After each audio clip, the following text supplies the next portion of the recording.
हरे कृष्णा। तो आज हम एकादशी के बारे में कुछ चर्चा करेंगे। एकादशी यानी भगवान श्री कृष्ण का अति प्रिय दिन है। अगर हमें भगवान श्री कृष्ण की अनन्य भक्ति करनी है तो हमें एकादशी व्रत का पालन अवश्य ही करना चाहिए। भगवान श्री कृष्ण की अनन्य भक्ति और सुंदर ये जो भगवान का कृपा पाने के लिए एक ही सुंदर और सुलभ उपाय हमारे पास है, जो है एकादशी व्रत का भक्ति भाव से पालन करना। अब एकादशी व्रत का पालन अगर हम करते हैं तो हमें उसका जो फल है वो सारे तीर्थों के फलों और सारे व्रतों के फलों से ये महान है। तो हमें इस व्रत का पालन बहुत ही भक्ति भाव से करना चाहिए। अगर कोई व्यक्ति इस एकादशी व्रत का पालन बहुत ही भक्ति भाव से करता है और उस दिन भगवान के हरि नाम का कीर्तन करता है तो उसके सारे के सारे पाप और बहुत कितने ही जन्मों के पाप और कष्ट नष्ट हो जाते हैं और उसे भगवत धाम की प्राप्ति होती है। और अगर भगवान को अगर हम देखा जाए तो ये जो मास है कार्तिक मास, ये अति प्रिय है। क्यों? क्योंकि इस मास की अधिष्ठिति देवी है स्वयं श्रीमती राधा रानी।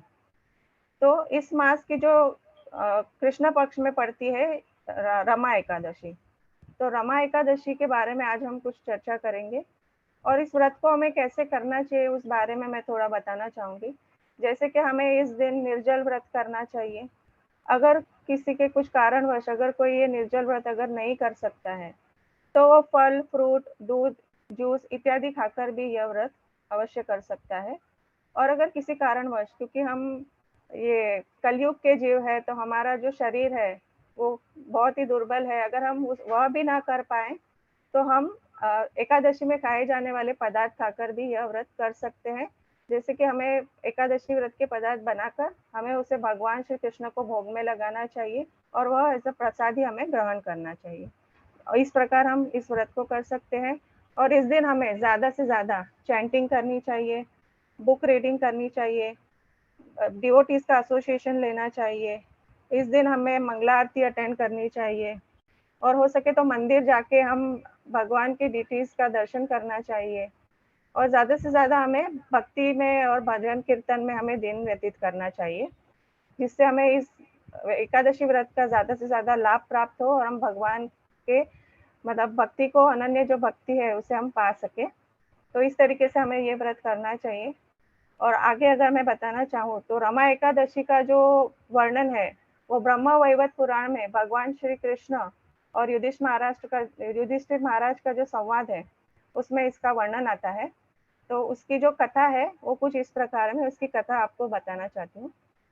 तो एक प्राचीन काल में एक राजा था जिसका नाम मुचकुंद था। मुचकुंद राजा बहुत ही धर्मिष्ठ और न्यायी राजा था। उसके साथ साथ वो एक विष्णु भक्त भी था। तो उसकी और एक पुत्री थी जिसका नाम चंद्रभागा था। चंद्रभागा का जो विवाह है शोभन नामक व्यक्ति के साथ हो गया। फिर शोभन जस्ट एकादशी के पूर्व ही वो अपने ससुराल जाता है राजा के नगर में। और उसके अगले दिन यानी कि दशमी के दिन राजा सारे नगर में घोषणा करवा देते हैं ढोल नगारों के साथ कि कल एकादशी का व्रत है तो राज्य में कोई भी भोजन ग्रहण नहीं करेगा। यह सुनकर शोभन अति दुविधा में आ जाता है कि मैं एकादशी व्रत का पालन नहीं कर पाऊंगा, मैं इतना सक्षम नहीं हूँ।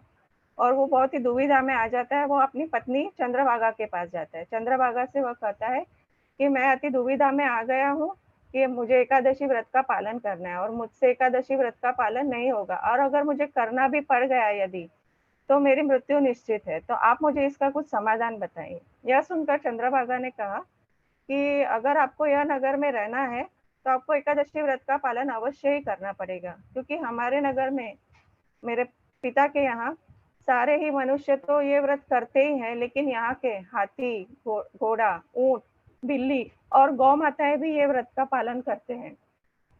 तो अगर आपको यहाँ रहना है तो ये संभव ही नहीं है कि आप व्रत का पालन ना करें, आपको यह व्रत करना ही पड़ेगा। अगर आपको नहीं करना है तो आप किसी और स्थान पर चले जाइए, आप यहाँ रहकर तो आपको व्रत करना ही पड़ेगा। यह सुनकर फिर शोभन ने निश्चय किया कि मैं ये व्रत करूंगा। दूसरे ही दिन यानी एकादशी के दिन शोभन ने व्रत रखा। व्रत का कुछ आधा दिन जस्ट बीता था, लेकिन उसके बाद उसको मतलब भूख और प्यास से वह एकदम ही व्याकुल होने लगा। वो एकदम ही मतलब उससे सहन नहीं हो रहा था भूख, और वह सोच रहा था कि कब ये एकादशी का व्रत संपूर्ण होगा। वह कैसे-कैसे उसने दिन निकाला, लेकिन मध्यरात्रि तक पहुँचते-पहुँचते उसकी मृत्यु हो गई। उसके मृत्यु के पश्चात राजा को जब सुबह ये बात पता चली, तो उसने उस शोभन का सारा अंतिम क्रिया करवाया, और अ, ये चंद्रभागा उसके बाद फिर अपने पिता के साथ ही उनके राज्य में रहने लगी। इस एकादशी व्रत के प्रभाव से दूसरी ओर जो शोभन था, उसे एक मंदराचल पर्वत पर एक बहुत ही मतलब धन-धान्य से संपूर्ण, धन-धान्य, संपत्ति, ऐश्वर्य से युक्त पूरा देवताओं का जो राज्य होता है, वैसा उसे एक राज्य प्राप्त हुआ। लेकिन उसके बाद उसके दूसरे ही दिन जो ये राजा के राज्य में से एक ब्राह्मण, सोम शर्मा नामक एक ब्राह्मण था, वह ये शोभन के राज्य में जाता है, और वहां जाकर वो देखता है कि ये तो शोभन है। वो शोभन को पहचान जाता है कि ये तो राजा का जमाई चंद्रभागा का पति शोभन है। तो वो उनके नजदीक जाता है, और शोभन भी सामने वो ब्राह्मण को पहचान जाते हैं कि ये राजा के नगर में रहने वाले ब्राह्मण हैं। तो वो भी अपने आसन से उठकर उनके करीब जाते हैं, और फिर उनसे बात करते हैं। तो जब ये ब्राह्मण उनके करीब जाता है, तो ब्राह्मण उनसे पूछता है कि अरे आप तो आपको इतना दुर्लभ सुंदर देवताओं के जो राज्य के समान ये राज्य आपको कैसे प्राप्त हुआ? तो इस पर शोभन कहता है कि ये जो राज्य है, मुझे ये एकादशी व्रत के जो मैंने व्रत किया था, उसके प्रभाव से मुझे ये सब मिला है। लेकिन ये सारा जो है राज्य वो मुझे मिला है, लेकिन मैंने ये जो व्रत किया था वो श्रद्धा पूर्वक नहीं किया था, तो उसके कारण मुझे ये जो राज्य मिला है वो अस्थिर है।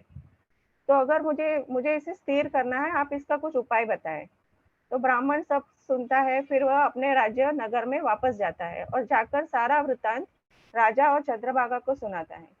चंद्रभागा जब सुनती है कि उसका पति जीवित है और उनका राज्य है, तो वो बहुत ही उत्सुक हो जाती है उनको मिलने के लिए, और वो मतलब डिसाइड करती है कि मैं जाके उनके राज्य को स्थिर करूंगी।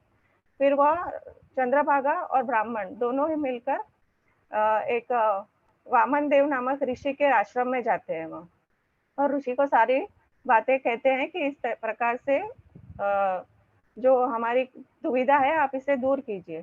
तो ऋषि सारे मंत्र जप के उच्चारणों से जो चंद्रभागा है उसका शरीर को दिव्य बना देते हैं, जैसे शोभन का शरीर दिव्य था। फिर चंद्रभागा और ब्राह्मण जाते हैं शोभन के नगर राज्य में।